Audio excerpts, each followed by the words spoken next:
Baik, Bismillahirrahmanirrahim. Assalamualaikum warahmatullahi wabarakatuh. Selamat malam semuanya, teman-teman para pencipta pengadaan barang jasa pemerintah di seluruh tanah air. Alhamdulillah, terima kasih sudah hadir pada sesi sinau pengadaan Selasa kali ini. Mudah-mudahan sehat-sehat semuanya ya. Baik, pertama-tama terima kasih kepada Pusdiknas yang sudah menyediakan ruang Zoom meeting ya untuk acara sesi kali ini. Silakan juga teman-teman kalau ada yang silakan teman-teman kalau ada yang mau ikut pelatihan resmi bisa mengikuti ke pusat diklat nasional ya. Silakan ada beragam pelatihan yang mulai dari tingkat dasar, PPK, level 1, level 2 dan K3 juga ada ya. Insyaallah. Oke, bisa kontak ke saya atau ke ada adminnya Bang Joni atau kontak ke saya aja lah, silahkan nanti kalau terkait atau pelatihan-pelatihan. Kalau pelatihan gratis ada di LKPP ya, pantau terus PPSDM LKPP ya, seperti itu. Oke.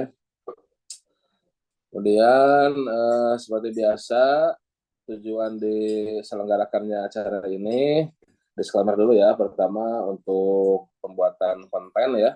Ini silahkan bagi teman-teman yang baru, yang belum berkunjung ke YouTube healthy.net ya, ke YouTube belajar pengadaan ya. Silahkan bisa belajar pengadaan di kanal YouTube belajar pengadaan ya. Ketikin saja di search ini belajar pengadaan. Nah ini ada belajar pengadaan healthy.net ya. Nah silahkan ini ya. Di sini bagi teman-teman yang ketinggalan konten minggu sebelumnya atau minggu sekarang belum ikut ya, bisa diinformasikan ke teman yang lain. Kalau ketinggalan acara hari ini bisa dilihat di YouTube belajar pengadaan. Nah ini konten minggu-minggu sebelumnya ya. Kemudian juga untuk level 1 ya bisa dilihat di playlistnya ya. Di playlist nih untuk level 1 sudah lengkap juga. Nah ini level 1 ya. Silahkan sudah lengkap di sini. Atau yang level 2 juga ada, yang mau ikut pelatihan PPK juga sudah ada materi-materinya ya. Silahkan ya sambil ikut pelatihan sebagai pengayaan di sini. Oke. Tuh ya. Silahkan yang belum belajar melalui YouTube bisa subscribe ya, dan jangan lupa yang sudah subscribe juga jangan lupa untuk like ya, komen ya, biar keilmuan pengadaan bisa lebih berdampak, lebih populer di masyarakat umum. Oke, silahkan. Kemudian sebelum kita mulai sambil menunggu teman-teman yang lain ya, kita lihat website LKPP ya. Kalau nggak salah ada pengumuman jasa lainnya ya. Jasa lainnya ya bukan P3K ya, tapi jasa lainnya. Ini kita lihat sudah expire belum ya? Mana ya data terkini? Nah ini nih kalau salah nih, pengumuman pengadaan jasa lainnya. Ini pengembangan organisasi 2. Nah ini. Nah, silahkan dilihat ya. Ada pengadaan jasa lainnya. Agak loading ini. Lihatnya agak lambat ini ya. Tapi silahkan ya dilihat sendiri ya. Ini untuk yang bisa tahu ada yang sambil menunggu P3K atau menunggu PNS. Wah, mohon maaf nih sambil ada yang masak ini. Sambil nunggu formasi ASN ataupun P3K ya. Silahkan ada jasa lain di KPP. Ini loading kok ini nggak muncul ya, ini pengumumannya nih. Mungkin di PC biasa bisa. Itu ya sebagai pengumuman. Kemudian juga di YouTube juga terkait SE yang terbaru ya. SE yang terbaru itu Pak Direktur dari Bank Prop sudah ada beberapa konten ya. Silakan bisa ditonton ya. Direktur Bank Prop terkait SLKPP, ketikin aja di search-nya SE LKPP nomor 1. Nah ini kan 2024 bisa keluar. Ada beberapa tambahan penjelasan ya dari nah ini ada talk to share. Nah, ada apa dengan SLKPP? Nah, silakan bisa ditonton ya. Nah, ini. Halo Sobat Kredibel, selamat datang di Talk to Share, program di mana selama kurang lebih 30 menit ke depan kita akan berbincang-bincang tentang isu-isu pengadaan barang jasa pemerintah. Sobat Kredibel, pada tanggal 5 pengelola pengadaan barang 30 menit. Dan itu di Perpres dasari melatar belakangi. Ada risiko yang cukup tinggi yang menyebabkan proses pengadaan kita bisa terhambat. Nah, kekhawatiran KLPMDA juga salah satunya adalah kalau mereka tidak mengikuti ketentuan ini, bagaimana dengan akuntabilitas? Iya, betul. Tanda tangan. Baik, itu sebagai informasi awal ya. Informasi awal. Silahkan bisa dilihat di YouTube-nya ya. Nah, kemudian juga pada sesi kali ini ada door prize katanya dari Pusdiknas ya. Silahkan nanti yang bisa menjawab pertanyaan karena ada door prize 2 orang katanya nih. Silahkan 2 orang sebesar 250.000. Besar itu, sudah mau sudah. Boleh panitia, kita boleh ngikutin. Silahkan. Nanti saya akan ada pertanyaan yang bisa jawab, dapat door prize dari Pusdiknas ya. Silahkan nanti ditransfer. Oke, kita mulai ya teman-teman semuanya. Kemarin materi kita saya saksikan lagi sudah sampai pada prinsip etika dan kebijakan ya. Oke, saya saksikan lagi. Sekarang kita masuk ke pelaku kalau nggak salah kita tidak materinya ya. Kalau tidak salah kita lihat dulu, kita seperti biasa kita bahas-bahas materi dasar ya. Materi dasar level 1 ya. Tapi kalau ada pertanyaan, hal-hal lain terkait pengadaan silakan ya. Dan teman-teman juga bisa sharing juga ya. Bisa sharing juga. Silahkan, karena judulnya di sini belajar bersama pengadaan ya. Belajar bersama pengadaan. Jadi ya bukan hanya teman-teman saja yang belajar, tapi saya juga mudah-mudahan bisa belajar ya. Di sini kadang hanya berbeda sedikit saja ya, karena saya sudah tahu lebih awal sedikit, tapi sebetulnya dalam prakteknya mungkin teman-teman lebih ahli ataupun sudah lebih lama dalam melakukan pengadaannya. Ya, silahkan ataupun ada hal-hal lain yang saya juga tidak melakukan praktek semua hal dalam pengadaan ya. Nah, makanya silahkan bisa di-share di sini. Oke. Kita lihat kemarin sudah sampai ke prinsip etika dan kebijakan ya.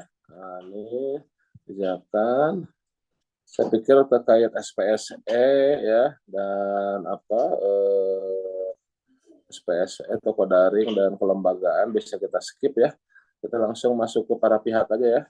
Nah, masuk ke pelaku pengadaan. Nah, masuk pelaku pengadaan. Kita langsung ke pelaku pengadaan. Nah, ini ya. Kita langsung ke pelaku pengadaan. Jadi yang diatur dalam Perpres ya ada 7 ya pelaku pengadaan. Kita lihat dulu Perpresnya ya. Kita lihat dulu Perpresnya. Nah, di Perpres ini di pasal-pasal awal ya.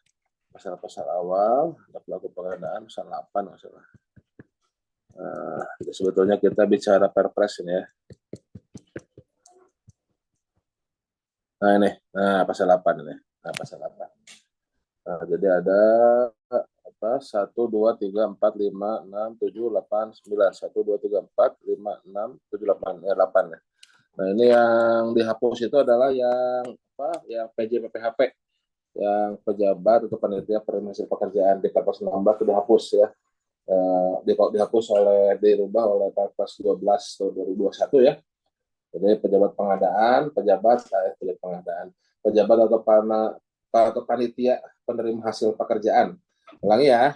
Jadi dalam Perpres 16 2018 asalnya ada pejabat atau penerima hasil pekerjaan. Nah, oleh Perpres 12 tahun 2021 itu dihapus pejabat atau panitia penerima hasil pekerjaan. Jadi PJPHP dihapus ya. Jadi PJPHP itu sudah termasuk timnya PPK lah ya, seperti itu. Oke. Nah, jadi sekarang tinggal ada PA, KPA, PPK, pejabat pengadaan, pokja pemilihan, agen pengadaan, penyelenggara swakelola, dan satu lagi adalah penyedia. Ada 8 ya kurang lebih. Oke. Nah, kita coba sekarang bahas pelaku pengadaan barang jasa pemerintah pada sesi kali ini. Oke, kita mulai ya. Kita lihat kembali ke slide-nya. Nah, kalau untuk perpresnya silakan. Untuk lengkapnya bisa dibaca di perpresnya ya. Untuk lengkapnya. Kemudian juga untuk mempermudah bisa melihat rangkuman ya. Bisa melihat rangkuman. Nah, ini bisa lihat rangkuman. Melihat buku rangkuman di sini sudah dirangkumkan atau melihat mind map-nya silakan ya. Kita lihat dulu slide-nya ya dari puslat ya. Ada PA-KPA, ada PPK, pejabat pengadaan, pengujian pemilihan, penyelenggara swasta, agar pengadaan penyidik. Jadi sebelum ke slide-nya,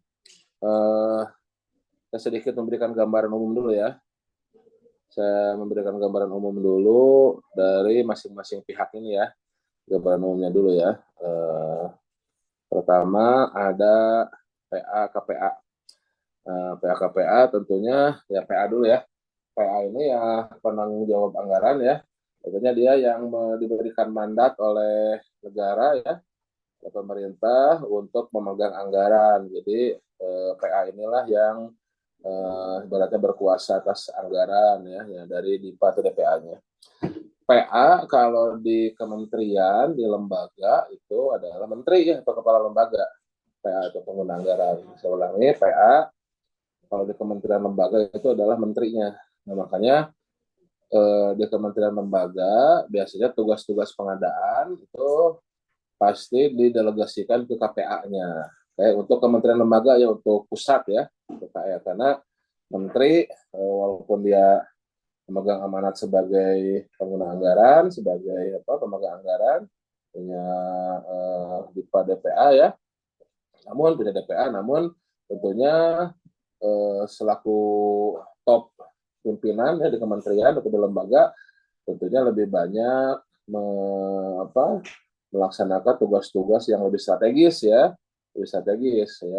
top level manajemen tentunya lebih strategis. Nah, sehingga terkait pengadaan di KLPD di pusat itu didelegasikan kepada KPA-nya. Itu untuk KL ya, untuk Kementerian Lembaga. Nah, sedangkan untuk Pemda, nah ini terkait singkatan ya, kalau kita sepakati aja kalau disebut PD itu perangkat daerah, kalau pemerintah daerah itu Pemda biasa disingkatnya. Jadi kalau ada nyebut KLPD berarti Kementerian Lembaga Perangkat Daerah. Kalau KL Pemda berarti Kementerian Lembaga Pemerintah Daerah. Itu pakai singkatan saja. Di YouTube ada yang bertanya kalau masalahnya PD itu perangkat daerah atau Pemda. Ya biasanya kalau Pemda itu perangkat daerah itu disingkatnya PD, kalau pemerintah daerah disingkatnya Pemda, gitu ya. Nah, ini kalau di Pemda di pemerintah daerah, di kabupaten, kota, provinsi, itu PA itu adalah kepala perangkat daerahnya, ya. Jadi bukan bupati, bukan wali kota, bukan gubernur, ya. PA-nya itu kalau di daerah, kalau di Pemda. Nah, PA ini adalah kepala perangkat daerah, misalnya kepala dinas, gitu ya. Kepala dinas ataupun kepala satker ya, itu kalau di daerah ya perangkat daerah ya itu PA-nya itu, jadi bukan bupati, bukan gubernur, bukan top manajemennya di Pemdanya ya, sebagai pengguna anggaran ya, itu. Nah, makanya biasanya kalau di Pemda ya, kalau PA-nya atau instansinya tidak terlalu besar, biasa saja PA-nya juga ikut berperan dalam pengadaan kalau instansinya tidak terlalu besar. Tapi kalau instansinya besar ya ataupun walaupun kecil namun ya banyak urusan lebih strategis, nah maka urusan pengadaan bisa saja diserahkan atau banyak juga diserahkan kepada kuasa pengguna anggarannya untuk di daerah. Oke. Nah, jadi PA sama KPA sebetulnya hampir mirip ya. Nanti kalau PA mendelegasikan kewenangan pengadaannya kepada KPA, maka ya tentunya semua tugas-tugas pengadaan itu akan dilakukan oleh KPA. Paling nanti sebagai sebagai highlight-nya ada sedikit perbedaan antara Pemda dengan di pusat ya, di KL dengan di Pemda. Yang mana di Pemda ada beberapa tugas kewenangan dari PA yang tidak bisa didelegasikan kepada KPA-nya. Oke. Itu. Jadi PA sama dengan KPA ini ya, tinggal didelegasikan atau enggak ya seperti itu. Oke. Nah, kalau di kementerian, di lembaga ya semua tugas PA itu bisa didelegasikan kepada KPA-nya. Karena menteri kepala lembaga itu ya lebih banyak ke masalah strategis lah ya. Jadi dia mendelegasikan kewenangannya kepada KPA. Paling ya urusan-urusan kebijakan lah seperti itu. Nah, ini kita lihat pengguna anggaran ya. Pengguna anggaran adalah pejabat pemegang kewenangan penggunaan anggaran ya di kementerian, negara, lembaga atau perangkat daerah. Okay. Nah, ini tugas dari PA. Dari PA. Cuma nanti highlightnya bentar, ada beberapa hal yang tidak bisa didelegasikan. Sebentar, kita lihat di perpresnya nih. Perpresnya.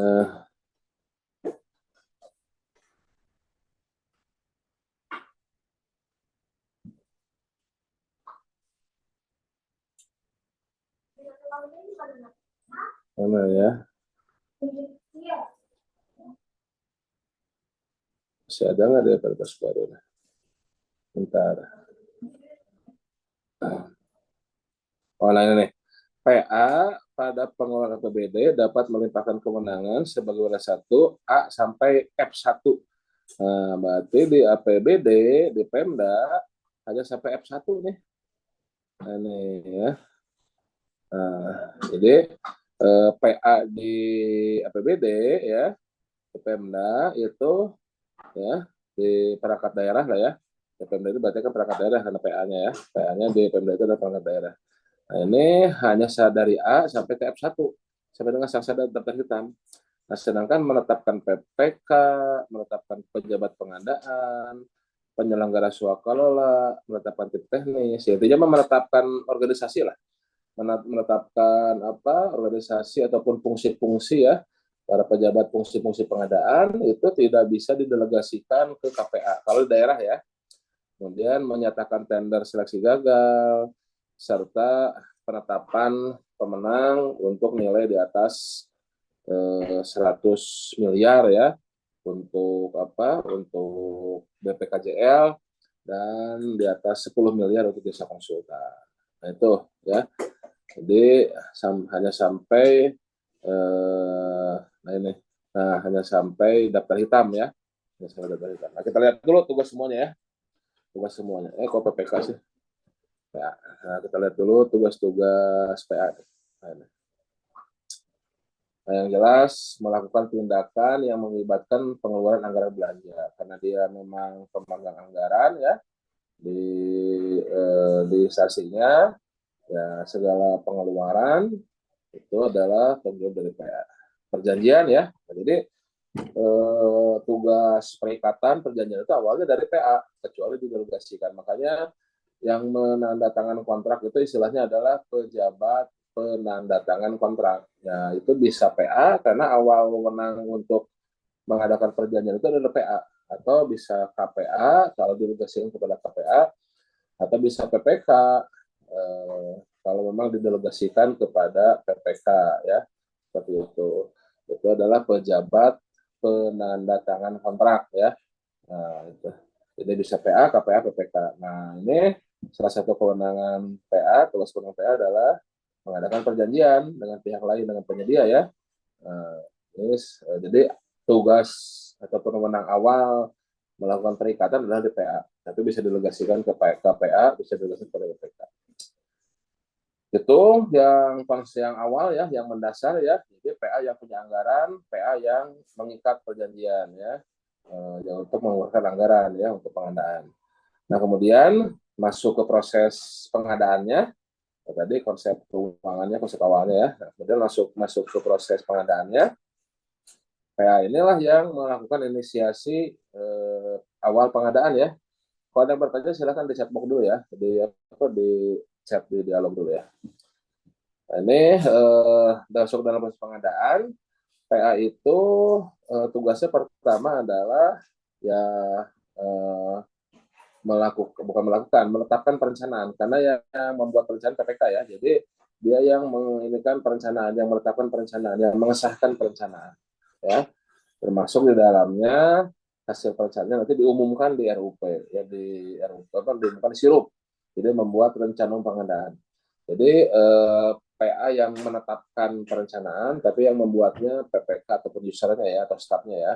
Jadi dia yang mengesahkan perencanaan, nanti perencanaan itu disahkan dalam bentuk rencana umum pengadaan, yang mana rencana umum pengadaan nanti ditayangkan di Sirup ya, di sisi informasi rencana umum pengadaan ya. Kemudian konsolidasi ya, nanti konsolidasi juga sama seperti tadi perjanjian.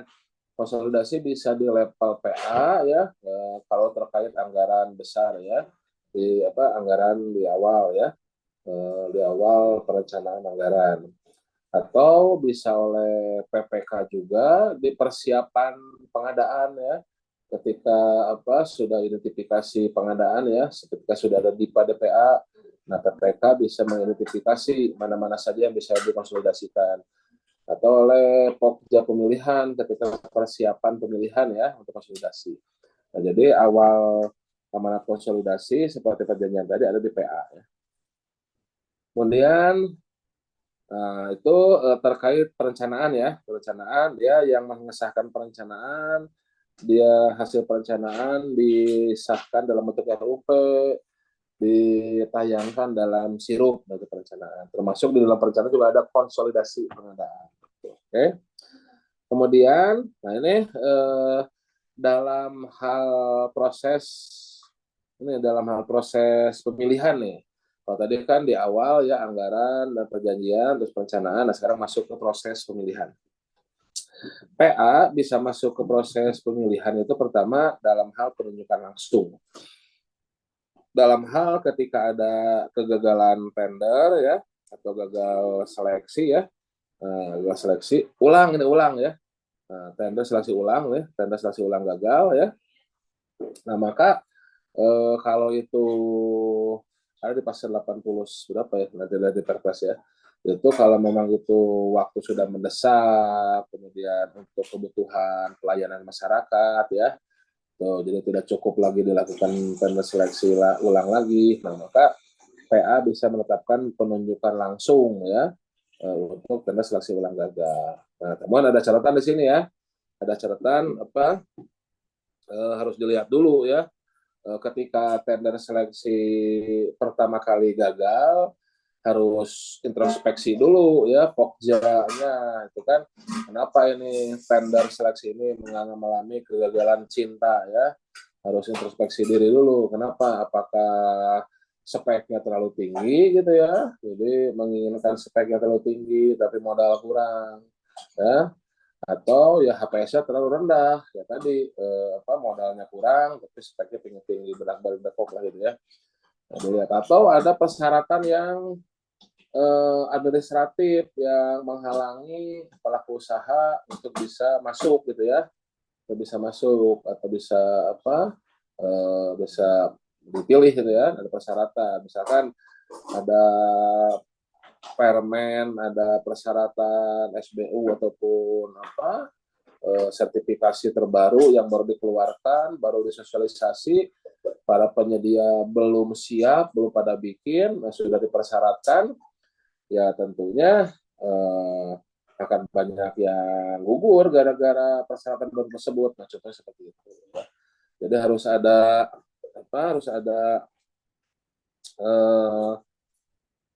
ini dulu, kajian dulu. Jadi kaji dulu kenapa terjadi kegagalan tender, kegagalan seleksi yang pertama kali. Nah, kalau dikaji, kemudian diperbaiki ya, barulah apakah pengertian dari isi piringmu? Ada yang bocor. Nah, kalau sudah sudah dikaji ya, barulah bisa tuh bukan bisa baru dilanjut ke tender ulang ya. Tender ulang. Ya, dilakukan tender ulang seperti itu. Oke. Seleksi ulang.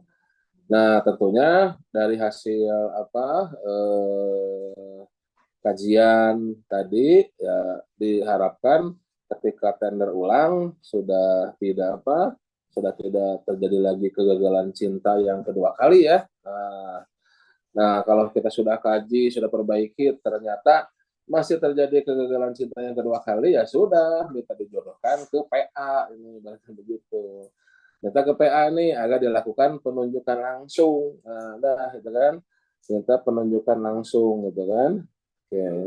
Jadi, minta penunjukan langsung agar ada penyedianya ataupun agar pengadaannya tidak gagal, seperti itu. Itu ya. Jadi salah satu tugas PA adalah menetapkan penunjukan langsung untuk tender seleksi ulang. Nah, jadi yang kedua kali gagal. Oke.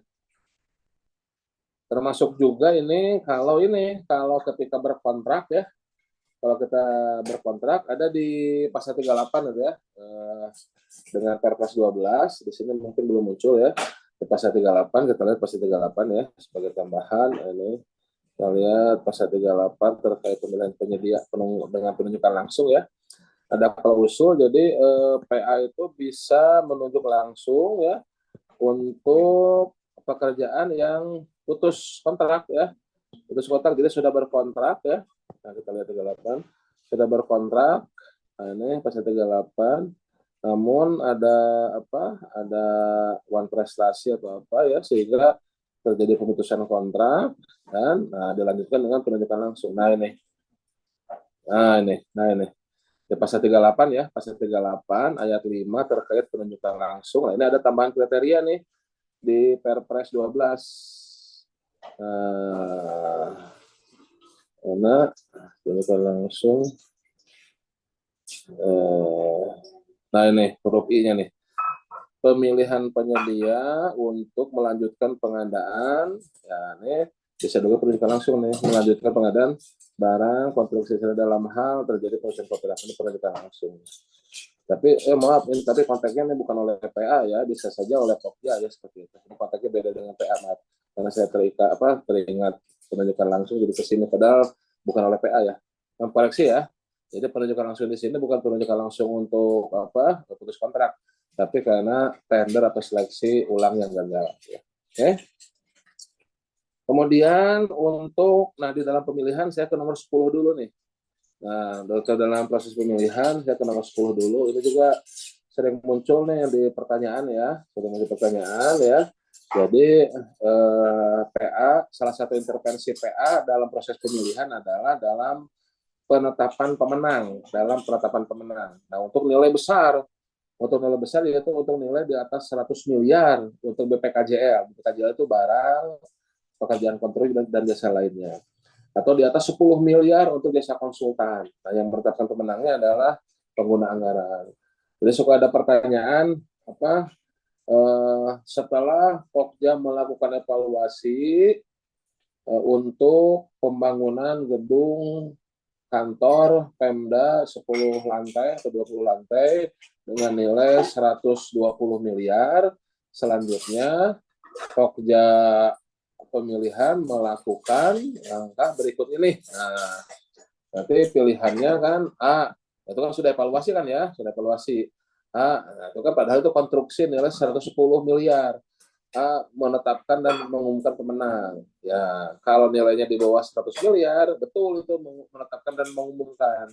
Nah, B memberikan kepada PA untuk ditetapkan pemenangnya. Nah, yang betul adalah B.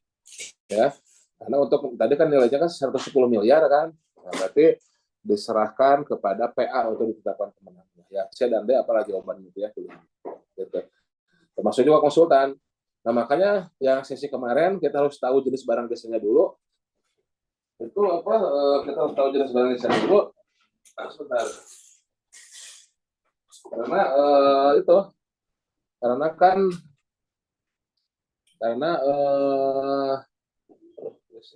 Makanya waktu di sesi kemarin kita harus tahu jenis barang jasa yang akan dilakukan ataupun ditanyakan di soal ya. Jadi misalkan dalam paket pengadaan kajian AMDAL untuk lapangan terbang senilai 15 miliar. Nah, kajian AMDAL lapangan terbang kan konsultan tuh. nilainya 15 miliar. Nah, Pokja pemilihan telah melakukan proses evaluasi penawaran. Nah, maka langkah yang dilakukan selanjutnya adalah, nah kita tahu tadi kajian AMDAL itu adalah konsultan, nilainya 15 miliar. Nah, kalau 15 miliar di atas 10 miliar nih, sesuai dengan tugas PA, nah, maka yang menetapkan pemenang itu adalah bukan Pokja, tapi PA. Nah, jadi yang ditanyakan apa yang dilakukan oleh Pokja, bukan menetapkan pemenang dan mengumumkan, tapi memberikan kepada PA untuk ditetapkan pemenangnya. Nah, ini karena salah satu tugas PA adalah dalam pemilihannya adalah menetapkan pemenang untuk nilai besar, yaitu di atas 100 miliar untuk BPKJL, barang, pekerjaan konstruksi, jasa lainnya, atau di atas 10 miliar untuk JK, untuk jasa konsultan. Nah, yang menetapkan pemenangnya adalah pengguna anggaran. Oke, yaitu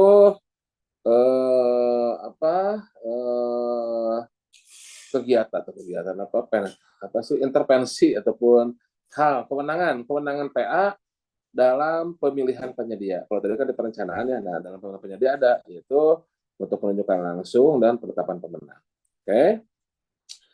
Kemudian tender seleksi gagal, nah ini juga dalam pemilihan yang nomor 9. Jadi kalau PA melihat ada KKN dari pihak internal ya, ada pelanggaran aturan dari pihak internal, maka PA bisa menyatakan tender seleksi gagal. Seperti itu. Nah, jadi tender seleksi gagal ya. Oke. Kalau PA melihat internal, ya internal itu PPK Pokja atau pejabat pengadaan ya, ada ada KKN ya, ada KKN atau ada pelanggaran terhadap aturan, maka PA bisa menyatakan seleksi gagal. Jadi ya kalau PPK melihat ada pelanggaran, ya itu bisa dibantu oleh inspektorat ya untuk ininya ya, untuk menyatakan ada pelanggaran yang bisa dibantu inspektorat. Oke. Kemudian terakhir satu lagi nih yang ini di kontrak nih yang nomor 7 nih, menetapkan pengenaan sanksi daftar hitam di pelaksanaan pekerjaan, sudah selesai pekerjaan, penetapan prestasi ataupun tidak sesuai dengan kontrak, nah maka dapat diusulkan untuk diberi sanksi daftar hitam. Nanti pengusulnya bisa oleh Pokja kalau pelanggarannya di proses pemilihan, bisa oleh PPK kalau pelanggaran oleh penyedia di proses berkontrak pelaksanaan pekerjaan. Gitu ya. Nah, satu lagi ini adalah menetapkan tadi pejabat organisasi untuk pengadaan. Jadi menetapkan PPK, pejabat pengadaan, penyelenggara swakelola ya, atau tim juri ahli untuk kontrak usaha. Nah, ini adalah tugas-tugas dan kewenangan dari pengguna anggaran ya, yang mana pengguna anggaran ini kalau di kementerian lembaga di pusat itu pegang di ex officio itu turun ke menteri. Nah, tapi kalau di kementerian lembaga pasti ini tugas-tugas ini didelegasikan ke KPA-nya. Nah, kalau di kementerian besar ya ke eselon 1-nya ya, ke dirjennya mungkin itu ya, itu diturunkan ke bawahnya, ke KPA-nya. Tapi kalau di Pemda, ya PA itu adalah kepala perangkat daerah, dari kepala dinas gitu ya, kepala dinas ya, itu nanti terserah PA-nya apakah mendelegasikan ke KPA-nya kalau mereka loading kerjanya sudah tinggi untuk strategis ya, atau ya bisa saja tetap berkecimpung dalam pengadaan dengan tugas-tugas seperti ini. Nah, cuma dengan catatan tadi untuk Pemda, kalau untuk KL, untuk Kementerian Lembaga dulu, semua kewenangan ini bisa didelegasikan kepada KPA. Tapi kalau di daerah, satu tambah catatan ya, jadi kita masuk ke bahasan KPA ya. Kalau di daerah, ini tidak semua kewenangan bisa didelegasikan kepada kuasa pengguna anggaran. Apa saja di daerah, di Pemda ataupun di anggaran APBD yang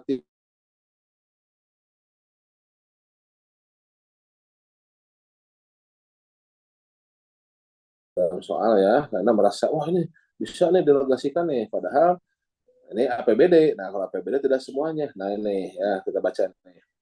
Nah, mana tadi ya semua. PPA.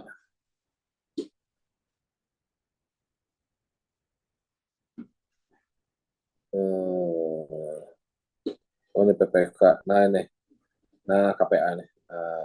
KPA. Nah nih, nah KPA kan. Pasal 10 nih, ya. Pasal 10 KPA. Oh tapi pengecualiannya ini di pasal 9-nya nih. Nah PA di pasal 9 ya, 9 terkait penggunaan anggaran di ayat 3 nih. PA untuk pengelolaan APBD dapat melimpahkan kewenangan sebagaimana dimaksud ayat 1 A sampai F1 kepada KPA di APBD. Berarti selain A sampai F1 di APBD itu tidak dapat diberikan kepada KPA kewenangannya. Sekali lagi kita lihat apa A sampai F1 ini kan ya, perencanaan, anggaran, perikatan, RUP, konsolidasi, penunjukan langsung, saksi daftar hitam. Nah, sampai ke saksi daftar hitam. Nah, untuk daerah ini hanya sampai saksi daftar hitam pendelegasiannya. Tapi untuk membuat organisasi ya, pejabat untuk pengadaan ya, PPK, pejabat pengadaan, penyelenggara swakelola, tim teknis, tim juri untuk sayembara kontes, menyatakan tender seleksi gagal dan menetapkan pemenang ya untuk tender yang besar yang di atas 100 miliar BPKJL atau seleksi konsultan di atas 10 miliar itu tidak dapat didelegasikan di dana APBD. Nah, kalau PBN semuanya ini bisa didelegasikan kepada KPA. Nah, itu PA ya. Ada pertanyaan untuk PA? Ya, silakan ada pertanyaan, silakan di chat box ya. Nah, selanjutnya KPA. KPA tadi partnership-nya menerima pendelegasian ya dengan sedikit dengan sedikit perbedaan antara APBD ya. Jadi KPA menerima pendelegasian, kalau di kementerian lembaga semuanya bisa didelegasikan, kalau di APBD sampai F1 ya, sampai daftar hitam tadi. Pembentukan organisasi, PPK, pejabat pengadaan, tim penyelenggara swakelola, tim teknis itu tidak bisa didelegasikan kepada KPA, termasuk apa tadi pemenang tidak bisa didelegasikan kepada KPA. Nah selain itu KPA itu satu lagi ada kewenangan ini dalam tender konstruksi ya. Dalam tender konstruksi ada yang namanya sanggah banding. Nah, ini sanggah banding hanya di konstruksi ya. Di konstruksi ada sanggah banding. Nah, jadi dalam pekerjaan konstruksi setelah pengumuman diberikan masa sanggah, kalau ada yang menyanggah dijawab. Nah, setelah jawab, khusus ini konstruksi ya, khusus konstruksi, kalau si penyanggahnya itu dan sudah dijawab itu masih merasa keberatan dengan jawaban sanggahnya, maka dia bisa mengajukan sanggah banding, bisa mengajukan sanggah banding. Nah, sanggah banding ini yang menjawabnya bukan Pokja, tapi KPA, tapi kuasa pengguna anggaran yang menjawabnya. Oke ya, itu pekerjaan konstruksi. Oke. Selanjutnya kurang lebih sama lah ya. Nah, ini ada tambahan KPA. Nah, ini juga KPA pada pengadaan barang yang menggunakan anggaran banyak dapat merangkap sebagai PPK. Ya, PPK. Kemudian yang merangkap sebagai PPK dapat dibantu oleh PPTK. Ya, PPTK-nya harus punya. Nah, ini ada tambahan di sini nanti PPK ya. Nah, dalam hal tidak ada penetapan PPK mandiri ya, maka KPA bisa dengan PPTK nih kurang untuk melaksanakan tugas PPK, tapi harus punya kompetensi. Jadi kalau KPA sebagai PPK-nya, jadi tidak ada penugasan ini untuk APBD ya, tidak ada penugasan PPK mandiri ya, maka KPA itu bisa dibantu oleh sebaiknya dibantu oleh PPTK yang punya kompetensi, karena kan PKPA itu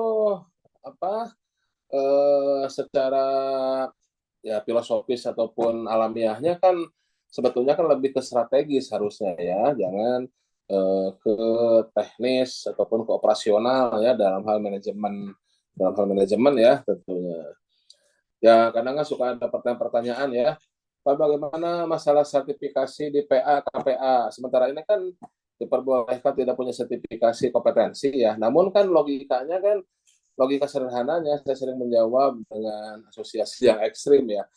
Ya seorang kepala dinas ya bisa saja kan bisa jadi apapun, atau kepala sekolah seperti kepala sekolah kan bisa jadi guru ngajar juga, bisa jadi TU kepala sekolah ya, bisa jadi kepala perpustakaan, bisa jadi penjaga sekolah juga kalau memang di sekolah itu cuma sendirian ibaratnya gitu ya, cuma sendirian gitu. Tapi kan itu kondisi itu kalau kondisi yang kekurangan, kondisi yang masih tidak normal ya. Nah tentunya kalaupun seorang PA dia melakukan pengadaan juga ya harus punya keahlian ya. Kalau pada kondisi normal ya harusnya dibantu ya, KPA dibantu oleh PPPK yang mengerti pengadaan, yang punya kompetensi seperti itu ya. Jadi ya walaupun tidak dipersyaratkan sertifikat pengadaan kompetensi, tapi dalam revisi Perpres kalau tidak salah konsepnya diwajibkan untuk punya sertifikat ya dalam konsep revisi Perpres nanti ke depan ya.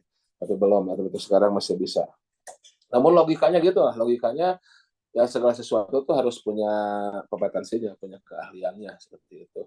Nah sehingga KPA kalau dia tidak punya sertifikat kompetensi ya dibantu oleh PPTK oleh PPTK yang memiliki sertifikat kompetensi. Nah ini kan ada.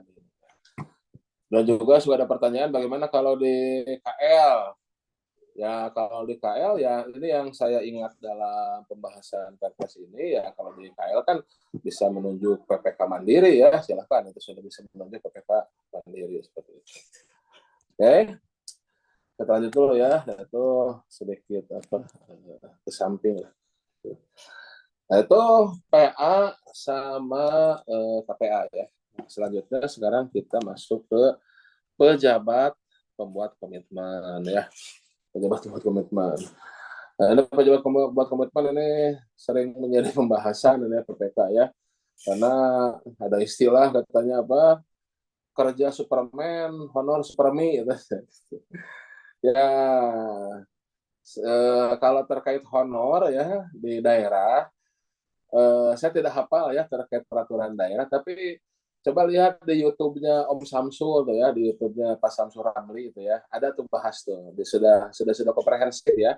Pada intinya ya itu gimana daerahnya ya, daerahnya itu ibaratnya tidak ada larangan. Kalau yang saya ini ya, yang saya pelajari ya dari YouTube-nya Pak Samsul Ramli, silakan masuk aja ke Samsul Ramli, itu ada. Kalau ketikin aja honor PPK pasti muncul gitu ya. Itu sudah dibahas, aturannya juga ada, silakan ya. Ya kalau yang ada kan orang yang aturannya mana, di situ ada tuh semuanya. Jadi tidak tidak diharamkan dan memang harusnya ada kalau memang dibutuhkan. Dan semuanya kembali ke kondisi daerahnya. Tapi kondisi daerah saya misalkan ya dalam artian tanda kutip sedikit pemasukannya ataupun APBD-nya kecil ya sudah gitu kan. Bukan masalah PPK di honor atau enggak, ya memang daerahnya ya memang ya masih berjuang ya sudah terima gitu kan, jangan dikaitkan dengan PPK dan pengadaan, ya memang daerahnya segitu kemampuannya ya kalau mau dapat honor besar ya pindah ke daerah lain yang kaya seperti itu ya. Jadi sebetulnya tidak ada larangan untuk memberikan honor kepada PPK ya. Silakan di YouTube-nya Samsul Ramli itu ya sudah lengkap tuh aturan-aturannya, silakan ya. Tinggal goodwill-nya dari daerahnya ya. Tapi kalau daerahnya juga Pemdanya juga memang kemampuan APBD-nya terbatas, ya terima Bapak Ibu kan menjadi ASN ataupun menjadi pejabat di daerah tersebut, ya memang begitu kondisinya kan seperti itu. Nah kalau goodwill-nya tidak ada, ya itu silahkan diperjuangkan kan seperti itu. Itu ya terkait Superman dan Supermi ya seperti itu. Sebagai Superman. Dan kalau sebagai japung kayak saya sebagai japung, ya nggak tahu ada nggak kalau misalnya kan sudah masuk tukin ya itu sudah menjadi tugas dan fungsi ya Saya tidak terlalu mempermasalahkan honor juga kalau saya pribadi sebagai japung pengadaan ya, karena itu sudah menjadi tusi kan, sudah menjadi tusi tugas fungsi dari japung sebagai japung pengelola pengadaan barang jasa. Kayak itu ya terkait honorarium karena sensitif, karena suka ada bertanya nih masalah honor menghonor ini ya. Nah, satu itu kemudian keduanya saya sedikit sharing juga ya, memang dunia pengadaan itu ya begini adanya, begini aja, dalam artian suka ada yang mengeluh ini ya, terkait ini sedikit curhat dulu ya. Banyak yang mengeluh masalah susah hukumnya, level 1 aja susah gitu kan. Saya udah bikin konten tuh di TikTok tuh, silakan lihat tuh. Di TikTok ada belajar pengadaan juga, silakan follow juga ya di TikTok ya. Dalam artian ya di pengadaan itu nggak ada istilah bagaimana caranya agar dapat lulus itu kan, tanda kutip cincai gitu ya, langsung lulus. Ya harus belajar dan harus mengerti di pengadaan itu, karena ya itu jangan sampai pengadaan cacat dari rahimnya. Ya nanti pengadaan itu bukan hal yang tadi harus betul-betul dilaksanakan dengan prosedur yang baik, akuntabilitas, dengan keilmuan yang kuat juga gitu kan. Karena ya pengadaan itu ya sangat menentukan kan, sangat menentukan, sangat disorot juga. eh, Kalau ada pelanggaran, ada kesalahan di pelanggaran itu cepat ketahuannya, tipikalnya begitu. Cepat ketahuannya, cepat ributnya, beda dengan ya mohon maaf di bidang yang lain itu kalau ada apa-apa pasti ya tidak terlalu terekspos. Tapi kalau di pengadaan itu cepat, banyak yang ngeliatin dan akan langsung terasa gitu kan hasilnya. Sehingga ya tadi dalam pelatihan pengadaan ya kita harus betul-betul menguasainya ilmunya. Dalam pelaksanaan juga ya memang begitu tipikalnya, banyak intervensi, banyak ujiannya lah gitu ya. Ya silahkan kalau memang Anda cocok di pengadaan, ayo masuk pengadaan, seru lah seperti ini. Kalau tidak, ya mungkin ada cocok di tempat yang lain, silahkan. Seperti itu. Namun dunia pengadaan memang seperti ini. Seru lah gitu ya, menurut saya. Itu ya, silahkan. Uh, Kembali ke laptop ya. Nah, tugas PPK dalam pengadaan barang jasa pemerintah. Nah, tugas PPK, ya, intinya ya tugas PPK memang lumayan berat ya, di perencanaan dan di pelaksanaan pekerjaan. Kalau Pokja dan pejabat pengadaan kan di proses pemilihan kan 3 tahapan besar pengadaan itu ada 3 ya, yaitu perencanaan, kemudian persiapan dan pelaksanaan. Perencanaan, persiapan dan pelaksanaan. Nah, persiapan dan pelaksanaan itu ada persiapan pemilihan ya, dan pelaksanaan pemilihan serta kontrak ya. Jadi kalau secara aplikasi itu untuk pemilihan itu ya tahapannya perencanaan, pemilihan dan kontrak. Nah, banyak BPK itu banyak berkecimpung di dalam perencanaan dan berkontraknya. Sedangkan Pokja pemilihan dan PP itu di proses pemilihan penyedia. Nah, kemudian saya teringat juga ini terkait Japung pengadaan. Japung pengadaan itu tugasnya bukan hanya di pemilihan. Japung pengadaan itu tugasnya ya mulai dari end to end, dari awal perencanaan sampai ujung ke pelaksanaan kontrak. Jadi Japung ya harus siap jadi PPK, Japung juga harus siap juga menjadi perencana ya. Karena memang ya tugas Japung itu dari awal perencanaan sampai ke serah terima pekerjaan. Ya, jadi Japung ya sebetulnya dari dulu didesain itu untuk menjadi PPK juga, untuk bisa menjadi Pokja juga, dilihat dari kompetensinya ya, termasuk juga menjadi perencana juga. Nah, lihat aja di UKUK-nya. UKUK-nya mulai dari UKUK kaji ulang, perencanaan pengadaan itu ya, ada strategi pengadaan ya, kemudian melaksanakan proses tender seleksi sampai ke pelaksanaan kontrak, manajemen kontrak, resiko kinerja segala macam. Itulah Japung pengadaan. Ya memang ya ilmunya lumayan gitu ya, lumayan itu ya, tidak bisa hanya sehari 2 hari selesai, yang dasar aja tidak 2 hari selesai gitu ya. Ya ini juga saya kan sharing-sharing begini paling sejam, 1,5 jam, 2 jam paling lama kan sharing-sharing begini. Ini beberapa sesi baru selesai ya. Gitu. Oke, kembali ke laptop ya. Itu sedikit melipir ke pernak-pernik di pengadaan. PPK tugasnya apa? Nah, PPK ini pertama dia menyusun perencanaan pengadaan. Tadi yang menetapkan PA ya, yang meletakkan PA, tapi yang menyusun itu adalah PPK. Menyusun perencanaan pengadaan di sini nanti dia membuat spek Nah, sebetulnya ini poin, tiga hal utama kepunyaan PPK adalah ya, dalam perencanaan dia membuat spesifikasi, ya, membuat harga perkiraan yang jadi harga perkiraan sendiri nanti di persiapan pengadaan. Nah, di perencanaan ada harga perkiraan, nanti ditetapkannya di persiapan pengadaan. Nah, harga perkiraan dan HPS, ya, kemudian draft kontrak. Nah, itu itu yang menjadi dokumen utama dalam dokumen persiapan pengadaan, itu ya, tiga hal itu. Spek, harga perkiraan, ya, atau HPS, nanti jadi HPS plus draft kontrak. Nah, itu dia membuatnya di awal adalah menyusun perencanaan pengadaan. Kemudian melaksanakan konsolidasi, nah jadi sama dengan PA tadi konsolidasi, tapi ini di proses persiapan pemilihan. Jadi kalau PA di hulu, ya, nah ini PPK di tengah-tengah nih, mungkin dia melihat beberapa paket pekerjaan yang sama, ya, nah itu bisa dikonsolidasikan. Nah baru tadi spek, ya, HPS dan rancangan kontrak, ya, nah CDE ini. Kemudian untuk persiapan nanti pelaksanaan, ya, atau pelaksanaan persiapan nanti di kontrak, dia harus menetapkan uang mukanya, kemudian jaminan-jaminannya, ya, jaminan-jaminannya, ya, nah, ditetapkan di awal.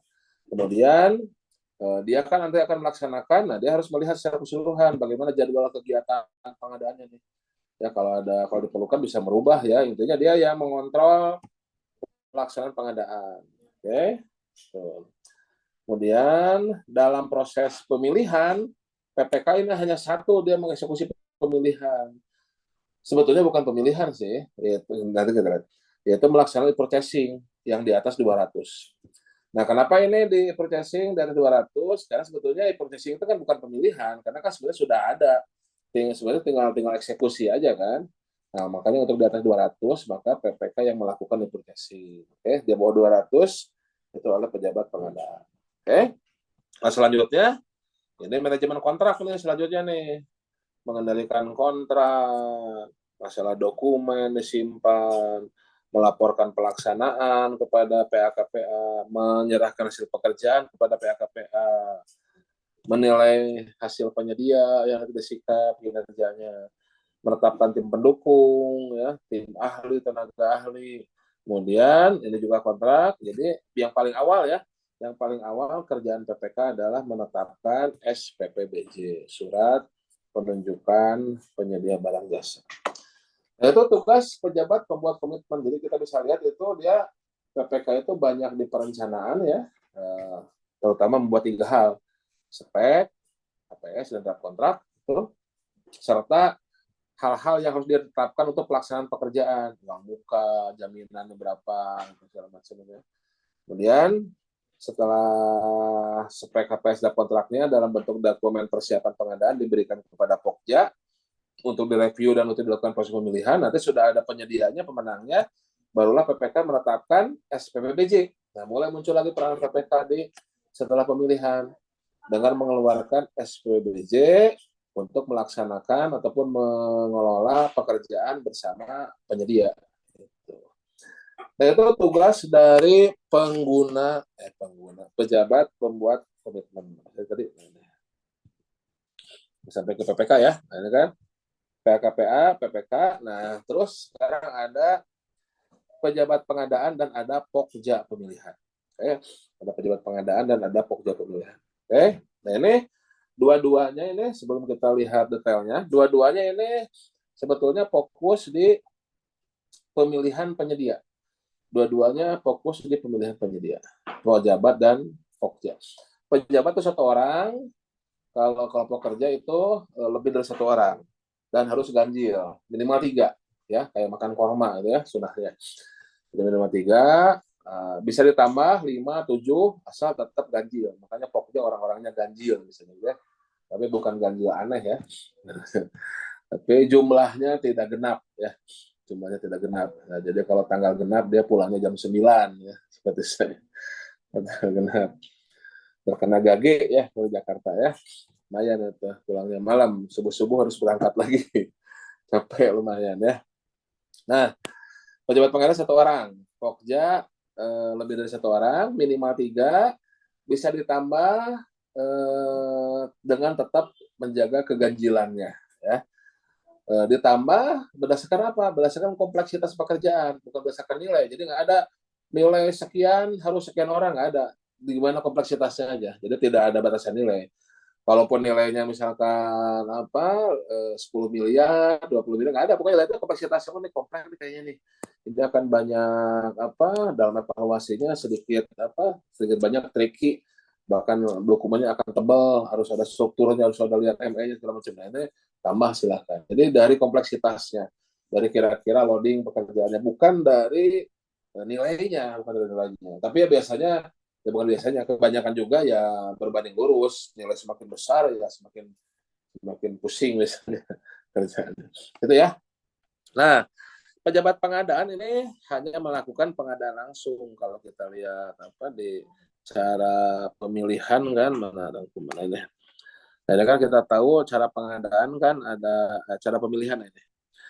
Nah, ini kan metode pemilihan penyedia kan untuk BPKJL, untuk barang, pekerjaan konstruksi jasa lainnya ada purchasing, ada pengadaan langsung, penunjukan langsung, tender cepat, dan tender ya. Nah, ini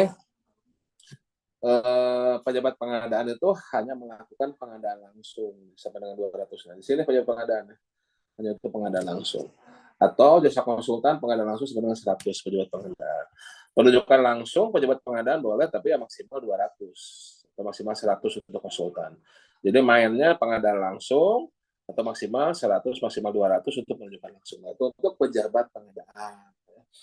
Dan di purchasing.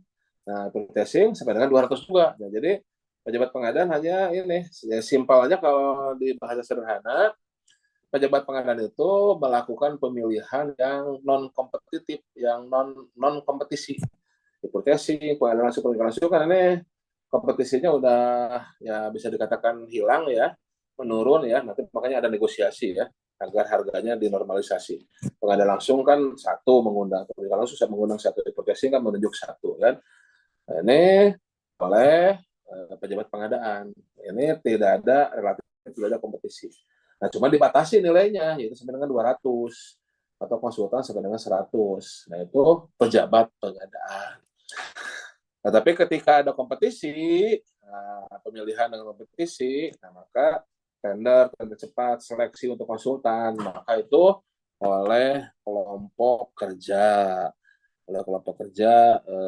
pemilihan ya, itu tugas dari pejabat pengadaan dan pekerja pemilihan. Berarti melakukan pemilihan penyedia. Saya ulangi, pejabat pengadaan itu melakukan pengadaan langsung, tentunya sampai dengan 200 ya, atau sampai dengan 100 untuk konsultan. Purchasing sampai dengan 200, penunjukan langsung sampai dengan 200. Sederhananya melakukan pengadaan yang tidak ada kompetisi, ya, karena mengundang satu saja atau menunjuk satu saja. Dengan pembatasan nilai 200 itu pejabat pengadaan satu orang ya. Pejabat pengadaan harus kompeten level 1 plus kalau sekarang harus ukom PP ya. Ukom PP yaitu level 2 ya. Bisa ikut MOC pelatihan plus ukomnya ya. Ya dengan adanya SE sekarang ya dimungkinkan lagi ke level 1. Tapi tolong bacanya jangan ini ya, jangan langsung ke level 1, jangan langsung serendah-rendahnya iman, baca SE1. Saya sedikit melipir lagi, sedikit curhat lagi. Baca SE itu jangan ujung-ujung langsung ke level 1, ya kayak kita ini lah. Kayak kita misalkan melihat kejadian sesuatu, misalkan ada musibah atau ada apalah gitu kan, ada sesuatu kejadian. Nah, kita kan punya kewajiban untuk menolong kan ya. Kewajiban menolong. Ya kalau kita ibaratnya punya sudah ideal lah, sudah aksesnya sudah tinggi lah, kita punya harta, punya akses, ya nolong kan ada kejadian kecelakaan, kita langsung telepon misalkan ke rumah sakit kemana, datang ambulan, ataupun kita punya akses ke misalkan ke TNI, ke polisi, bisa nelponin kan langsung. Terus kita punya misalkan ada kendaraan juga dianterin itu kan ke rumah sakit.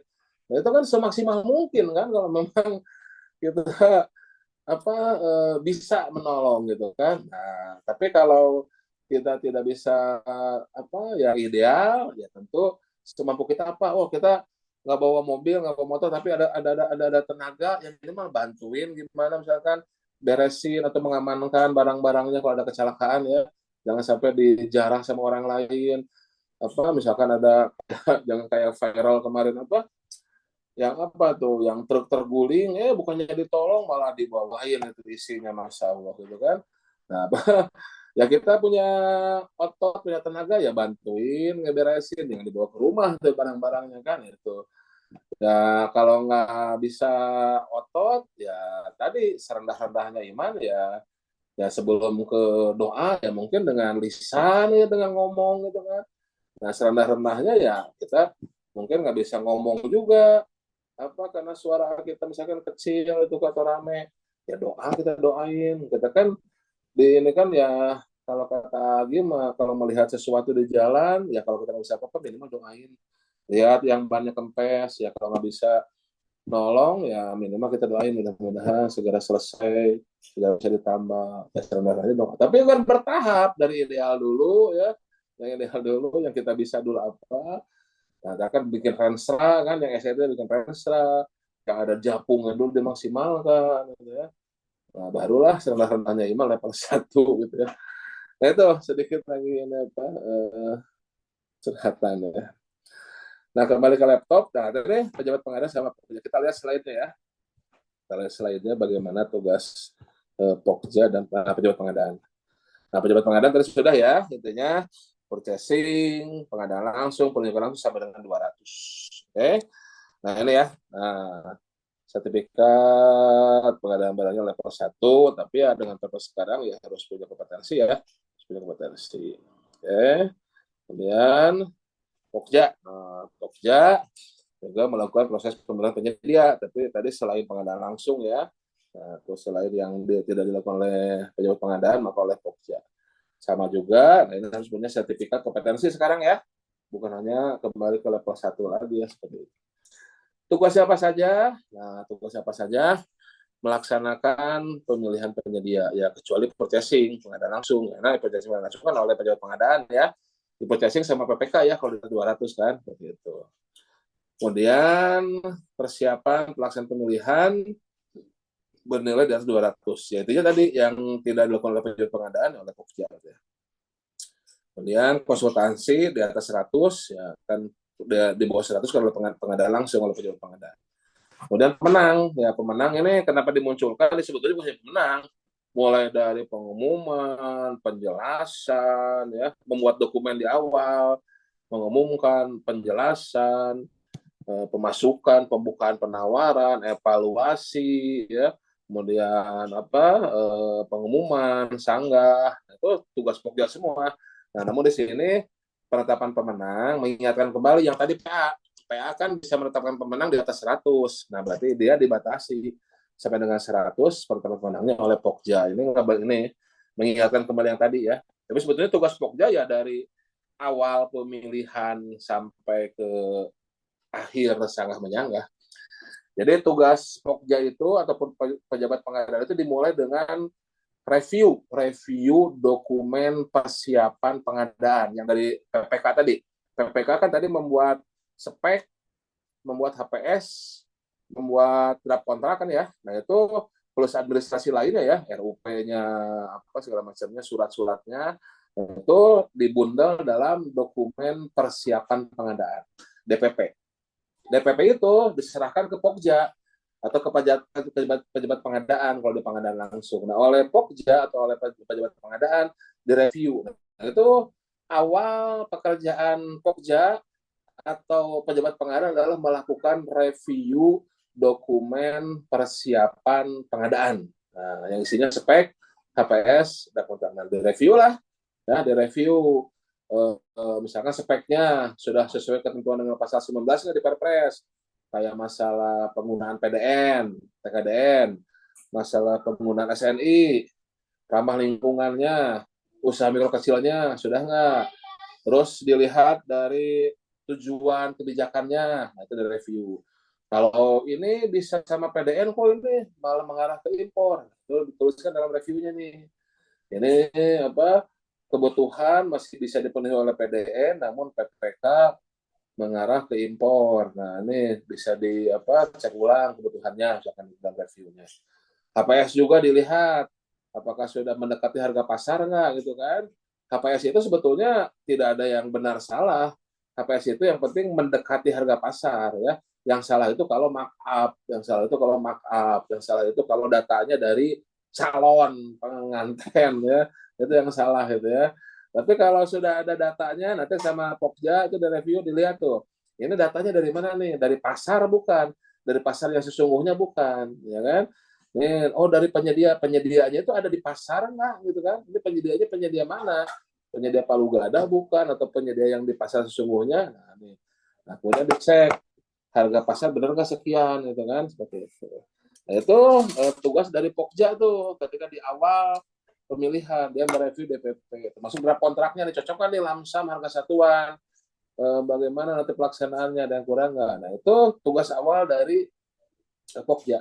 Kalau sudah firm, fix, speknya, HPS-nya, dan kontraknya, barulah Pokja bisa membuat dokpil, dokumen pemilihan. Nah, yang tugas Pokja itu sebenarnya membuat dokpil. Nah, itu sudah ada kan, tinggal ambil formatnya. Sebenarnya mudah itu, format sudah ada kan. Sudah ada, mau pakai pra nih, mau pakai pasca nih, mau apa sistem gugur atau apa, tinggal ambil aja dokpilnya tuh. Formatnya sudah ada, model dokumennya tuh ya, model dokumennya sudah ada. Nah, tinggal ditentukan ini mau pra atau pasca. Nanti di sesi berikutnya ya kita bahas tentang metode-metode dalam pemilihan. Mau pra, mau pasca, ini mau satu file, dua tahap pemasukannya. Evaluasinya sistem harga terendah, sistem nilai atau PSW gitu seperti itu. Nah, itu dimasukkan gitu ya, data-datanya, LDP-nya, speknya. Nah, masukkan dalam dokpil. Dibikin jadwalnya, kapan pengumuman, berapa hari, unwizing, penjelasan kapan. Sekarang mah udah nggak ada istilah unwizing ya. Zaman kolonial, no. Zaman milenial mah udah nggak ada istilah unwizing. Kalau zaman kolonial masih ada unwizing. Ya penjelasan lah. Kapan penjelasan itu kan paling cepat hari ketiga sejak pengumuman, kapan pemasukan, berapa lama pemasukan, kapan pembukaan, berapa lama evaluasi dan sebagainya. Bikin jadwalnya itu. Kemudian eksekusi di IPROK, eksekusi di apa SPSE itu dibikin create paket, diupload dokumennya, dibikin jadwalnya. Nah itu kalau saya pribadi sih kayak main game gitu ya. Ya tapi main game kehidupan ya. Buka IPROK, create paket, bikin jadwal. Nah, terus nanti kan penyedia daftar, terus kita masuk. Kalau saya pribadi gitu ya, seperti kayak main game gitu ya. Kayak main game gitu kan, setting, set berjalan, kita evaluasi, ya mengasihkan gitu ya. Ya seperti kehidupan lah, gitu kan. Main-main yang serius lah, jadi ya kayak main game tapi serius gitu lah, kalau saya pribadi ya. Ya mungkin saya sudah senang di pengadaan ya, sudah passion di pengadaan, jadi ya pakai SPS itu ya menarik juga gitu ya. Sekarang tambah jadi PPK, ada Sakti juga ya, ada Sakti juga. Ya saya juga sekarang melihat apa jadi PPK, jadi Pokja itu ya sebenarnya dari teman-teman sudah tahu ya. Jadi ada otentifikasi ya. Jadi sebetulnya kalau apa SPS akun bisa dijebol itu sebetulnya berarti orangnya yang dijebol gitu ya. Karena kan itu apa ada autentifikasi melalui handphone ya. Pengamanannya sudah sangat ketat sekali ya. Jadi kalau handphone ketinggalan itu nggak bisa login itu handphonenya rusak harus selalu bisa diaktifkan lagi. Nah itu pengamanannya sudah bagus lah seperti itu. Nah, itu kurang lebih tugas dari pejabat pengadaan dan tugas dari Pokja ya. Pada intinya adalah melakukan proses pemilihan penyedia dari awal, bukan pengumuman sebetulnya, dari review dulu. Nah nanti produk awal Pokja dan PP itu adalah berita acara hasil review. Nah kalau mau dibalik ya, kalau ada masalah misalkan dipanggil APIP atau pemeriksa. Nah, kalau BA review-nya udah bagus, itu sudah menunjukkan Pokja-nya kredibel lah, Pokja-nya bagus, kelihatan ya. Tapi kalau review-nya itu sesuai ya, udah gitu ya. Nah, itu sudah di awal, ya ini pengalaman saya sebagai apa PKA ya, sebagai pemberi keterangan ahli gitu ya. Nah, itu biasanya kalau apa Pokjanya bagus gitu ya, di review itu sudah kelihatan, di berita acara review itu sudah kelihatan bagaimana mereka melakukan review dokumen persiapan pengadaan. Ini pengalaman sebagai saksi ahli ya saya. Itu beberapa kasus kalau apa berita acara review dokumen persiapan pengadaannya bagus, itu biasanya Pokjanya aman misalnya. Tapi ya kalau BA review-nya udah sesuai, ini membahaya nih gitu ya. Suka apa? Berarti kelihatan bagaimana kompetensi dari Pokja-nya di situ. Bisa terlihat di awal ya. Dilihat di awal ini reviewnya bagaimana. Kalau di reviewnya udah sesuai ya ini bisa terlihat bagaimana kompetensi dari Pokja-nya. Begitu ya teman-teman semuanya terkait pejabat pengadaan dan Pokja pemilihan. Nah, terus ada pihak yang namanya agen pengadaan. Nah, ini agen pengadaan itu jadi ini agen pengadaan itu apa ya? Jadi ini yang bisa menjadi PPK ataupun Pokja tapi dari pihak luar. Dari pihak luar. Dari pihak luar itu ya bisa swasta ya, pelaku usaha ya. Saya mungkin nanti kalau udah pensiun mungkin bisa tuh jadi agen pengadaan ya. Sebagai PPK di mana gitu ya, dikontrak sebagai PPK. Atau UKPBJ, misalkan kayak kemarin kami dari UKPBJ LKPP membantu KPU tuh, itu kurang lebih menjadi agen pengadaan tuh. Jadi UKPBJ LKPP membantu pengadaan logistik pemilu oleh KPU ya, di KPU ya. Nah itu kami sebagai agen pengadaan tuh, karena dari luar KPU melakukan proses pemilihan di KPU. Ya untuk apa? Untuk ya daerah yang mungkin masih kekurangan dalam sumber daya manusianya, ataupun ya merasa ini proyek kayak KPU kan proyeknya strategis nih nasional harus dibantu dari luar. Ada sih tapi dibantu juga dari luar. Atau kami juga sekarang bantu otorita IKN tuh. Otorita IKN kan proyek strategis. Nah, kita bantu sebagai agen pengadaan. Jadi dia tugasnya ya sebagai PPK ya, nah, dari pelaku usaha atau sebagai Pokja. Kurang lebih seperti itu. Nah, itu agen pengadaan. Jadi definisinya UKPBJ atau pelaku usaha yang melaksanakan sebagian atau seluruh pekerjaan pengadaan yang diberi kepercayaan oleh KLPM sebagai pihak pemberi pekerjaan. Itu agen pengadaan. Selanjutnya pelaku pengadaan juga ada yang namanya penyelenggara swakelola. Nah, penyelenggara swakelola itu ada 3 tim. Ada tim persiapan, tim pelaksana, dan tim pengawas. Tidak ada tim perencana ya karena perencanaannya sudah dari awal sudah oleh pihak pengguna anggaran ya. Jadi sudah ada perencanaannya, tinggal tim persiapan, pelaksana, dan pengawas. Nah tentunya kalau dilaksanakan oleh tipe 1 oleh sendiri semuanya dari internal, persiapan, pelaksana, dan pengawasnya. Tapi kalau tipe 2, tipe 3 oleh KL lain, oleh Ormas, berarti pelaksananya dari KL lain atau dari Ormas, tim pelaksananya. Sedangkan persiapan pengawasnya dari internal. Nah, kemudian kalau oleh Pokmas, semuanya ada di kelompok masyarakat. Ya, ini pelaku juga ya, pelaku dalam cara pengadaan melalui swakelola. Kan cara pengadaan ada 2. Silakan yang tidak ikut sinau pengadaan minggu kemarin bisa dilihat rekamannya. Ada swakelola dengan penyedia. Kalau tadi Pokja kan ke penyedia kan. Nah, kalau dengan swakelola yang melaksanakannya ada 3, tim persiapan. Ya, yang menyelenggarakan swakelolanya ada 3, ada persiapan, tim pelaksana, dan tim pengawas. Tergantung swakelola tipe berapa yang akan dilaksanakan. Gitu ya. Kemudian satu lagi adalah penyedia. Penyedia itu adalah pelaku usaha yang menyediakan barang jasa berdasarkan kontrak. Nah, jadi ini sebetulnya nanti pelaku usaha istilahnya tuh bisa bertransformasi sesuai dengan tahapan pelaksanaan. Nah, pelaku usaha kan yang punya barang jasa ya, badan usaha perorangan yang melakukan usaha kegiatan pada bidang tertentu yang ibaratnya yang menghasilkan produk bisa barang ataupun jasa kan seperti itu pelaku usaha. Nah, pelaku usaha ketika mendaftar ke tender seleksi maka dia jadi peserta tender istilahnya ya, peserta seleksi. Kemudian ketika dia akan dijadikan pemenang masuk ke dalam shortlist ke 3 besar maka dia adalah calon pemenang. Oke, calon pemenang. Ketika dia sudah di calon pemenang diumumkan maka dia jadi pemenang tender. Kemudian ketika dia diberikan SPPBJ, maka dia barulah menjadi penyedia setelah diberikan surat penunjukan penyedia SPPBJ oleh PPK. Ya. Jadi penyedia adalah pelaku usaha yang ditunjuk ya, yang ditunjuk dengan SPBJ untuk menyediakan produknya ya, untuk menyediakan barang jasanya atau untuk melakukan pengadaan bersama PPK.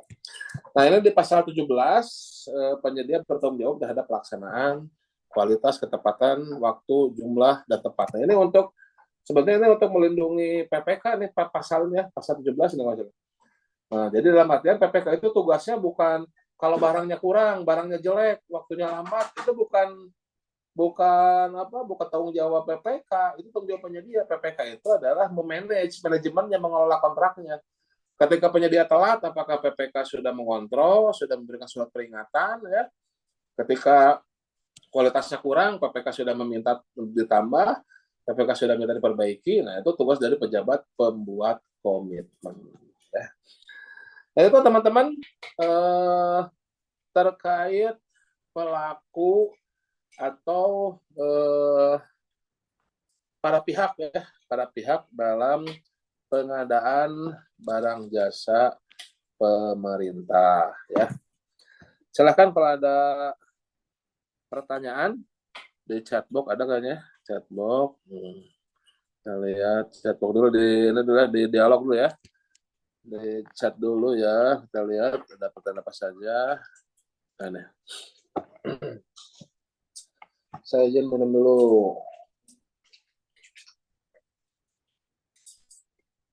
Sebentar. Ya, ambil minum dong, Bapak ya, dulu. Sebentar. Baik, kita lihat di dialog. Izin bertanya di angka poin 8 mengenai tugas PA, tidak ada kewenangan untuk menetapkan KPA. Berarti yang menetapkan KPA adalah kepala daerah. Lalu di PP menugaskan untuk PP pejabat pengadaan ya, yang menugaskan pejabat pengadaan bukan dari kepala KBBJ. Oh, ya gini. KPA menetapkan KPA ya, kalau di KL itu kan pengguna anggaran ya. Kalau di KL itu pengguna anggaran, kalau di KL. Kalau di daerah apakah nah ini saya coba ada yang tahu nggak nih, silahkan. Saya kalau untuk daerah nih saya takutnya salah menjawab, soalnya daerah suka agak berbeda ya. Di KL CPA. Tapi yang saya bisa jawab ini nih, yang pejabat pengadaan nih. Yang pejabat pengadaan ya. Nah, kalau ini silahkan nih teman-teman yang lain kalau bisa jawab silahkan. Yang bisa jawab kan, ada yang bisa bantu jawab kan nih, yang nomor 1 nih. Yang bisa bantu jawab diberikan door prize. Silahkan, 250.000. Nah, bisa bantu jawab silahkan nih. Jadi siapa yang menetapkan KPA di daerah? Agak ragu menjawabnya ini soalnya. Atau bisa lihat nyontek di blognya Pak, di kepala YouTube. daerah, Pak. Ya, Kepala daerah. siapa? Open mic. Oh, ini anak saya juga mau door prize-nya katanya. Siapa tadi barusan ada suara-suara mau menjawab? Halo? UKPBJ Garut kan ya? Itu siapa? Rahe, Pak, Mana Rahe. jadi? Halo? Mana suaranya? Rahe, Pak, Rahe. Oh, gimana Pak Rahe? Saya menjawab. Mohon izin, Pak. Yang Ya, menetapkan silakan. KPA itu kepala daerah, Pak. Ya, Atas usulan dari PA. atas usulan dari PA kepada itu ada di peraturan Menteri Dalam Negeri atau gimana? Kemendagri atau apa urusan? Permendagri 77-nya, Pak. Oh, ada ya. Oke. Nah, itu tuh Pak Rahe. Makasih jawabannya ya. Berarti Pak Rahe dapat door prize. Nanti Pak Rahe tolong minta nomor rekeningnya ya. Saya kirimkan kepada sponsor pusat di Kota. Wah, anak saya langsung hubungin ini apa ada door prize ini mau ikut kita. Ya, makasih gitu ya. Nah, ini menurut informasi dari Pak Rahe, ada Permendagri-nya Pak Rahe ya. 77 ya, Pak Rahe. Ya, Permendagri 77, Pak. Ya, nah itu jawabannya ya. Oke. Kemudian kalau untuk apa? Sebentar, saya sesuai lagi. Kalau untuk yang pejabat pengadaan ini ya terkait UKPBJ ya UKPBJ ini sebetulnya koordinasi lah ya, koordinasi ya. Jadi kalau dalam Perpres kan yang yang menetapkan PP itu kan pengguna anggaran ya. Namun kan ada koordinasi dengan UKPBJ. Ibaratnya kan yang bertanggung jawab terhadap semua pengadaan itu kan UKPBJ. Jadi ya tidak serta-merta PA itu tanda kutip mengangkat saja sehingga tidak bisa termonitor, tidak bisa monetnya oleh UKPBJ. Nah, agar semua pengadaan di ini ya filosofisnya nih ya, silakan untuk SOP-nya bagaimana, nanti dinas bersurat ke KPBJ atau bagaimana, ST-nya dari mana, silakan lah itu ya, itu manajemen perkantoran ya. Tapi filosofisnya kan UKPBJ itu harus bisa memantau, harus bisa mengevaluasi keseluruhan dari pengadaan, sehingga bisa membina juga masalah speknya, HPS-nya, masalah sumber dayanya, seperti itu kurang lebih. Nah, sehingga ya harus ada koordinasi dengan UKPBJ, termasuk juga masalah alokasi pejabat pengadaannya nih, untuk yang misalkan untuk yang di PU yang berat siapa kira-kira yang bisa. Jadi itu peranan KPBJ ya perlu ya. Jadi kalau dalam Perpres ya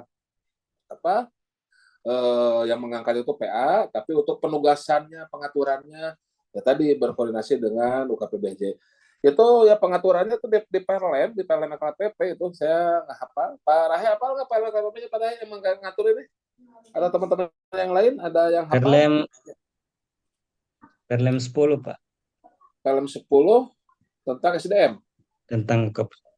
Tentang UKPBJ. UKPBJ ada ya dalam situ ya, bahwasannya pengaturan itu Ya, oleh UKPBJ kan ya. Nah, ada aturannya kan. Kalau saya tadi melihatnya secara filosofis saja. Iya. Oke. Siap. Makasih ya Pak Rahe. Nanti minta nomor rekeningnya buat door prize dari Pusat Diklat Nasional. Sponsornya dulu nih. Silahkan ada teman-teman yang mau diklat juga, yang mau pelatihan juga ya. Selain pengayaan melalui YouTube ya, ataupun yang lainnya. Nah, kalau mau ikut latihan resmi bisa ke Pusdiknas. Oke. Pertanyaan selanjutnya.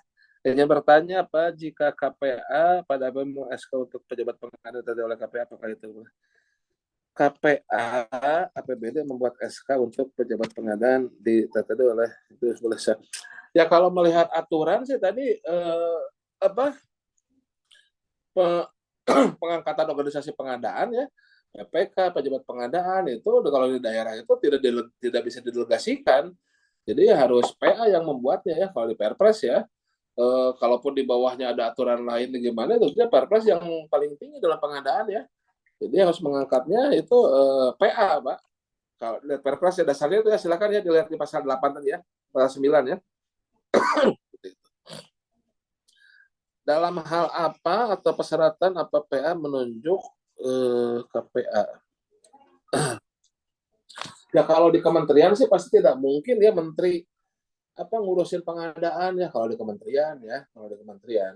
Kemudian juga ya di daerah juga. Ini saya sebelum ke aturan ya, sebelum ke filosofisnya, sebelum ke aturan hukumnya. Secara mendasarnya tentunya kan kepala dinas itu lebih banyak urusan strategisnya daripada harus ngurusin pengadaan ya. Dalam artian ya silakan dilihat job desk eselon 2 ya, eselon 2 ya. Tentunya ya bukan terkait teknis, operasional, atau middle management, ya lebih ke top management ya, kebijakan-kebijakan. Nah tentunya hal-hal lainnya itu didelegasikan ke bawahnya, seperti itu. Nah dalam hal pengadaan, tentunya ya manajemennya, ini kan sebetulnya fungsi awal itu kan manajemen pengadaan, kan manajemen umum pengadaan ya sebetulnya, PA atau KPA itu ya. Masalah jadi harus bisa memonitor secara umum bagaimana proses pengadaannya, bagaimana prioritasnya, bagaimana strategis pengadaannya nih. Nah itu PA ini secara mendasarnya ya, ketika dia banyak kesibukan lain, masalah strategis lain, tentunya masalah-masalah pengadaan, misalkan ada berapa puluh paket di dinasnya, ya akan lebih baik didelegasikan kepada KPA-nya gitu kan. Masa dia harus mantau ini paket ini bagaimana, paket ini bagaimana, paket ini bagaimana gitu kan. Terus ada isu-isu strategis, tentunya seorang eselon 2 itu pertama mendelegasikan dulu ke bawahnya, seperti itu. Gitu ya. Ya tapi tadi saya bilang, saya asosiasikan kalau di suatu sekolah ya, di suatu sekolah terpencil gurunya baru satu, ya kepala sekolah pasti ikutan ngajar lah gitu ya. Bahkan kepala sekolah bisa jadi kepala TU juga bikin kurikulum, kepala sekolah mungkin bisa jadi apa penjaga sekolah juga ikutan tidur sekolah kalau memang situasinya urgent. Tapi ya tentunya ketika sudah normal sekolahnya, ya kepala sekolah ya tentunya apa eh, bahkan kepala sekolah udah sangat jarang sekali ngajar kan. Ya, semua apa masalah teknis operasional itu ya ke bawahnya.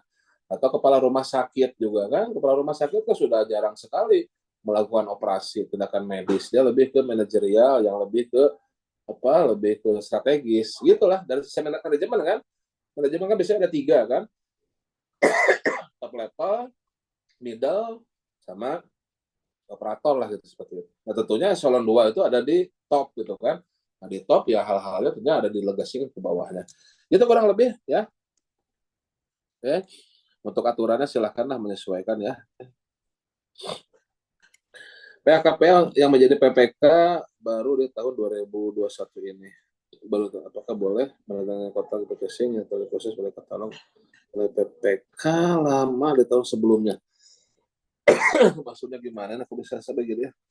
Bentar, sebentar dulu.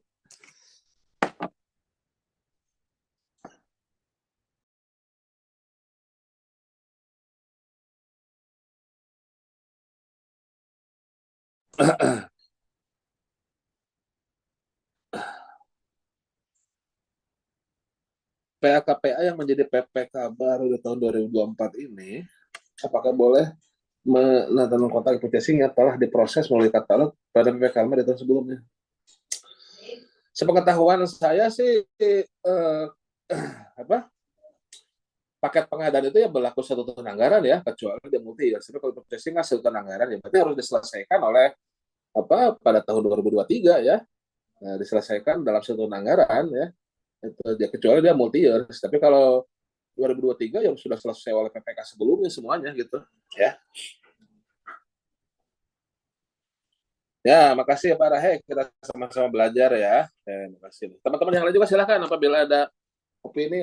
Saya juga sama ya dalam pengadaan itu luas gitu ya.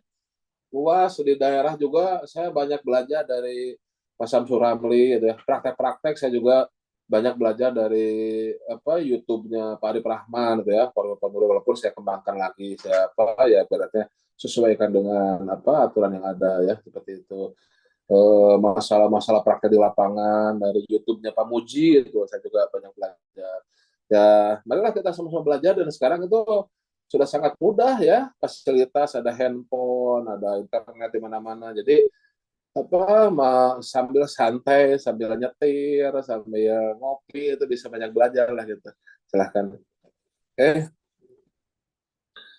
Maksudnya tahun 2003 lama telah proses penyelesaian belum melakukan.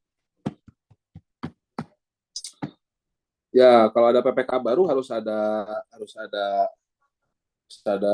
pergantian PPK-nya dulu berarti ya, harus ada ini. Namun yang nggak tahu saya dari anggaran bagaimana tuh boleh nggak tuh 2023 2004 itu harusnya ya kalau 2023 selesai 2003 harus konsultasi dengan orang keuangan juga nih. Saya takutnya kalau dari sisi pengadaan sih ganti-ganti PPK nggak masalah ya, tinggal ada surat tugasnya dari sisi pengadaan ya. Tapi yang saya khawatirkan dari sisi keuangan. Nah, makanya silakan saya juga masih belajar nih, harus banyak belajar dalam masalah keuangan. Oke, di chatbox itu ada yang akan bertanya secara langsung, silakan. Ada pertanyaan lagi, teman-teman semuanya?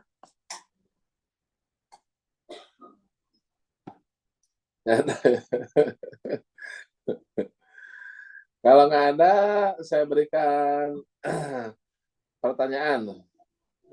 Silakan raise hand ya. Kita siap semuanya? Raise hand yang bisa menjawab dapat door prize. Karena ada satu lagi nih sisa door prize ini ya. Silakan, udah siap semuanya ya? Standby ya. Yang bisa menjawab langsung raise hand. Yang pertama raise hand nanti saya tunjuk. Silakan. Oke, siap ya. Pertanyaannya adalah pada nilai berapa pengguna anggaran dapat menetapkan pemenang untuk jasa konsultan? Raise hand dulu silakan. Nah, Pak Noval silakan Pak Noval. Mana videonya Pak Nopal? Sepuluh Dari mana miliar. perkenalan dulu? Ya, perkenalkan nama saya Noval, Pak. Mana tuh wajahnya ini Pak Nopal? Menepelit ini. Ya, izin, Pak. Oh ya, siap. Pak Nopal dari mana Pak Nopal? Saya dari Kemenko Perekonomian, Pak. Oh, kebetulan. Ya, silakan Pak Nopal. Dengan JF baru atau gimana nih? Atau sudah senior nih? belum sih, Pak. Saya baru kerja 2 tahun. Jadi masih udah baru, Pak. lama lumayan itu. Sudah japung pengadaan atau gimana? Belum, Pak. Masih pelaksana. Saya Oh, di keuangan, Pak, kebetulan. Jadi di belajar keuangan. pengadaan. Belajar PBJ juga Ya. soalnya minggu depan. Mau sertifikasi PBJ. Oh, siap. Ya udah, belajar terus ya. Mau belajar ya. Gimana Ya, apa Pak. jawabannya Pak Nopal? Dengan nilai di atas 10 miliar, Pak. Wes 10 miliar, mantap. Ya, door prize kedua untuk Pak Nopal. Nanti kirim nomor rekeningnya Pak Nopal ya. Sama Ya, Pak siap. Rahen ya, Pak Rahen ya. Siap, terima kasih, Saya Pak. kirimkan ke Pusdiknas untuk ditransfer. Pak Nopal, keuangan kan ya? Iya, Pak. Nah, tolong jawab yang tadi itu, yang masalah apa? 2003 ke 2004 itu boleh nggak itu? Gimana tuh? Dari sisi keuangan tuh. Diskusi, saya juga belum pengen tahu nih gimana nih dari sisi keuangan. Karena kebetulan saya masih baru ya Pak, jadi terkait teknisnya saya masih belum paham. Tapi betul sih Pak, ada pertukaran PPK dulu, jadi ada SK kalau dari kami apa namanya, harus ada pertukaran PPK-nya dulu Pak. Oh gitu. Terus ini kan sudah 2024, masih bisa dibayar tuh yang 2023 tuh. Nah, biasanya untuk pengadaan itu habis untuk satu tahun anggaran ya Pak. Mungkin ini case-nya kontrak Pradipa ya Pak, atau gimana? Kontrak yang katanya sih ini 2023 ya. Mungkin tuh ya. Dipastikan lagi untuk pengadaan 2024, tapi ini pengadaannya dibuat di akhir tahun 2023 atau gimana ya? Soalnya kan ada juga pengadaan yang dilakukan di awal tahun ya Pak.